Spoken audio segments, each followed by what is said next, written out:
prenajali taký veľký sklad, alebo taký hangár. Áno, obrovský. to sa tak robí. No a tam sme vyznačili normálne, že celý stage vypaskovali na zem, aby sme mali akože priestorové vnímanie, hlavne kvôli choreografiám a tak. Tak ja to skúsim teda dobre, vyhlasujem teraz. No, o 2 týždne by som chcela asi strúhnuť teda o tú arenu. Hej? A čo by si nám tam ukázala? Pomoderovala by som trošku. A čo, len také blá, blá, kvá, kvá? Presne. Super. To si dovol.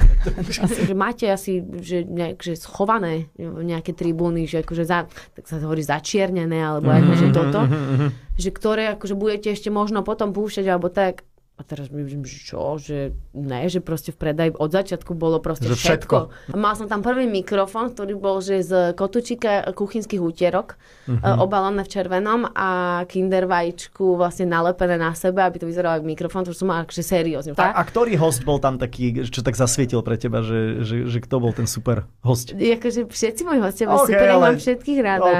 Ale... Toto určite akože není jej vkus, tak hovorím, dobre pani, ani vy nie ste moja šálka kávy.